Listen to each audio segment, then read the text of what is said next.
Hello everyone, मैं हूं पुष्पा सिंह। मेरे YouTube channel your guide Pushpa में आपका स्वागत है।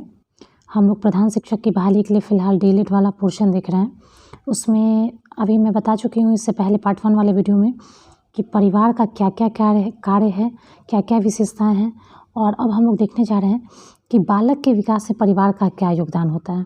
तो कुछ कुछ खास बिंदुओं को मैं अंडरलाइन करते जाऊँगी। उम्मीद है आप लोग को ज़्यादा अच्छे से क्लियर हो पाएगा। परिवार बालक के विकास की प्रथम पाठशाला है। यह बालक में निहित योग्यताओं एवं क्षमताओं का विकास करता है। परिवार का प्रत्येक सदस्य बालक के विकास में योगदान देता है। अब चूँकि परिवार जो है वो एक समूह, दादा दादी, नाना नानी, चाचा चाची, भैया भाई दीदी, इन सभी से मिलकर बना है। तो किस तरह से बालक के विकास में परिवार मदद करता है, इसके बारे में हम लोग देखते हैं। यंग एवं मैक का सिद्धांत।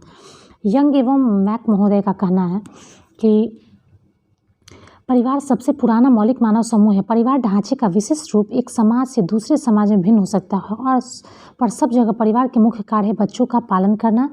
तो यंग और मैक के अनुसार से क्या क्या है? परिवार बच्चे का पालन करना, समाज एवं संस्कृति से परिचित कराना, सारांश में उसका समाजीकरण करना, है ना। यंग और मैक महोदय के अनुसार से परिवार सबसे पुराना मौलिक समूह होता है जो एक समाज दूसरे समाज से भिन्न भी हो सकता है, लेकिन मेन मकसद क्या है? बच्चों का लालन पालन करना, समाज की संस्कृति से परिचित कराना, उसका समाजीकरण करना। परिवार या घर समाज की न्यूनतम समूह इकाई है। परिवार क्या है? तो समाज की न्यूनतम समूह इकाई। जैसे ऑब्जेक्टिव में प्रश्न आपसे कैसे पूछेगा, इसको देख लीजिए। समाज की न्यूनतम समूह इकाई क्या है? तो न्यूनतम समूह इकाई क्या है? परिवार, जिसमें कौन कौन शामिल होते हैं? पति पत्नी, बच्चे तथा अन्य आश्रित व्यक्ति।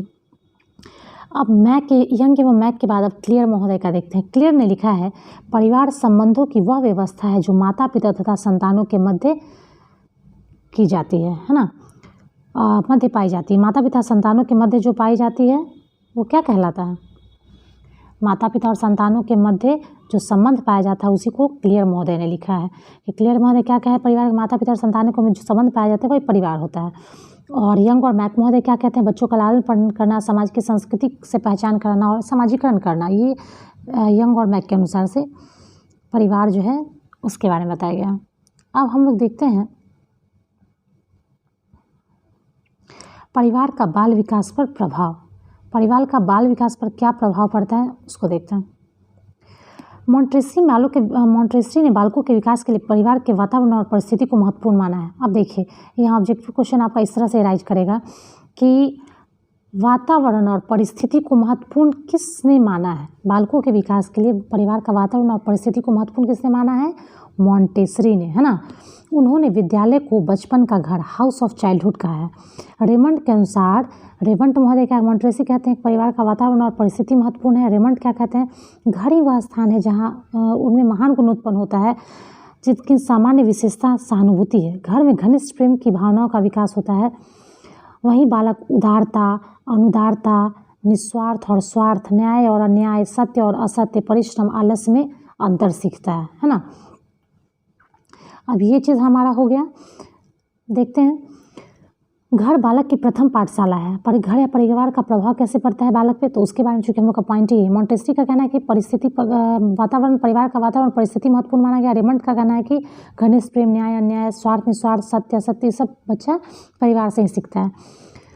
तो क्या क्या प्रभाव, किस प्रकार से प्रभाव पड़ता है? घर बालक की प्रथम पाठशाला है। वह घर में सभी गुण सीखता है जिनकी पाठशाला में आवश्यकता होती है। बालक को घर पर नैतिकता एवं सामाजिकता का प्रशिक्षण मिलता है ना। किस किस चीज़ का? नैतिकता और सामाजिकता का प्रशिक्षण कहाँ? घर पर ही। सभी गुण कहाँ सीखता है? घर पर। समायोजन और अनुकूलन कहाँ सीखता है? घर में। सामाजिक व्यवहार का अनुकरण करता है। सामाजिक, नैतिक तथा आध्यात्मिक मूल्यों को विकसित करने में घर का योगदान होता है। यानी कि नैतिक मूल्य हो, आध्यात्मिक मूल्य हो, सामाजिक व्यवहार हो, समायोजन हो, अनुकूलन हो, नैतिकता और सामाजिकता का विकास हो, सभी गुण बच्चा कहाँ सीखता है? अपने परिवार में सीखता है। अब देखते हैं अगला, समाज, शिक्षा और पाठचर्या की समझ में 6 पॉइंट में हम लोग का क्या है? परिवार पे क्या क्या प्रभाव पड़ता है, तो उसमें हम लोग देख लेते हैं।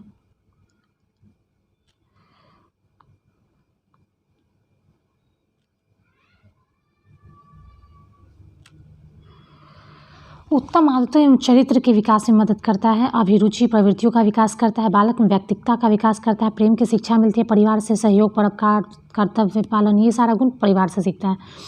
और वही घर बालक को समाज में व्यवहार करने की शिक्षा देता है। प्लेटो महोदय का क्या कहना है, यदि आप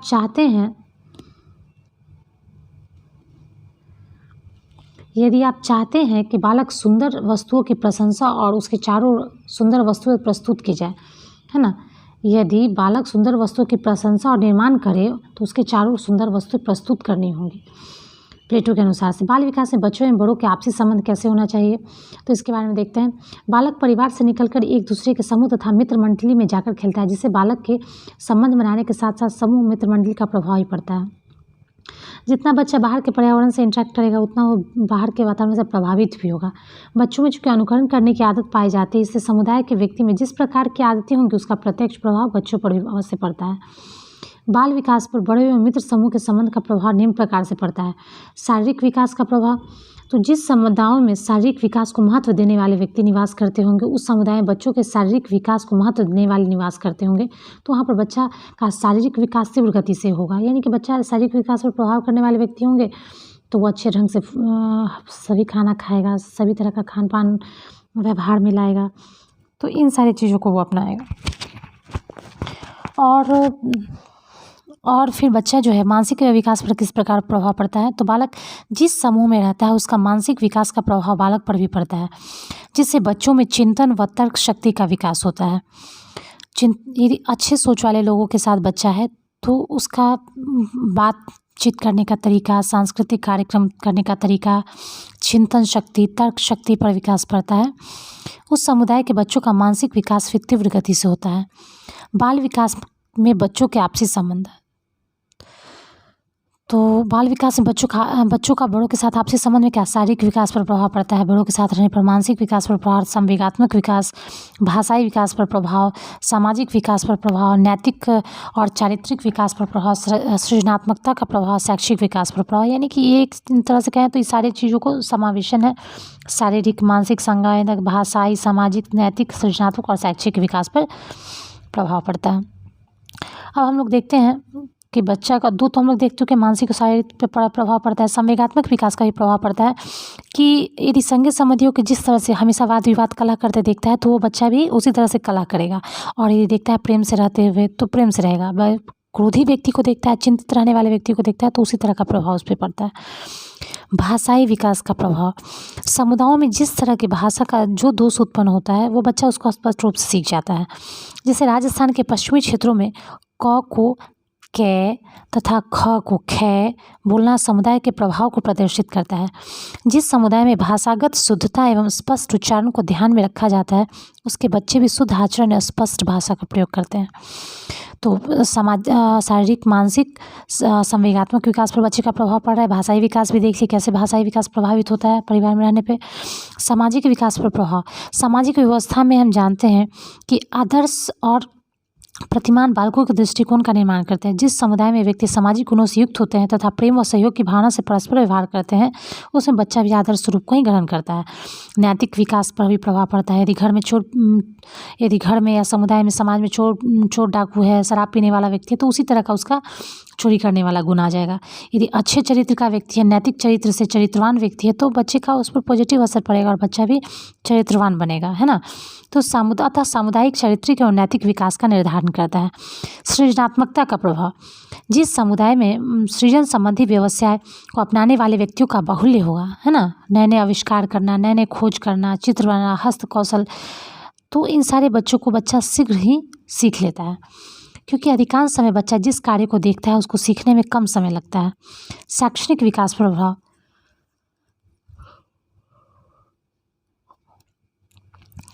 जिस समुदाय में व्यक्ति शिक्षित होता है तथा शिक्षा के महत्व को समझते हैं उन समुदाय में शिक्षा की स्थिति सुदृढ़ होती है। इसका प्रभाव बच्चों पर भी पड़ता है। इस प्रकार के समुदाय में बच्चों का शैक्षणिक विकास तीव्र गति से होता है। यदि परिवार में सारे लोग पढ़े लिखे रहेंगे, समाज के आसपास के लोग यदि पढ़े लिखे हैं, शिक्षित हैं, जागरूक हैं तो बच्चा तीव्र गति से शिक्षा की ओर मुड़ता है। इसके विपरीत अशिक्षित समुदाय में बच्चा शिक्षा के महत्व के व्यक्ति को नहीं समझते और बच्चों की शिक्षा पर ध्यान नहीं देते। इस परिस्थिति में बच्चों का शैक्षिक विकास उचित नहीं हो पाता है। तभी हम लोग देख रहे थे माता पिता का पहले देखे थे, उसके बाद परिवार का क्या प्रभाव पड़ता है। अब देखेंगे हम लोग बच्चे के विकास में पड़ोस का क्या प्रभाव होता है, पड़ोस क्या है, पड़ोस की क्या विशेषताएं, पड़ोस क्या क्या कार्य करते हैं बच्चों के विकास में। तो इसके बारे में देखेंगे अगला वीडियो। तब तक के लिए धन्यवाद। और इस तरह से वीडियो योर गाइड पुष्पा को लाइक कीजिए, शेयर कीजिए, सब्सक्राइब कीजिए। Thank you.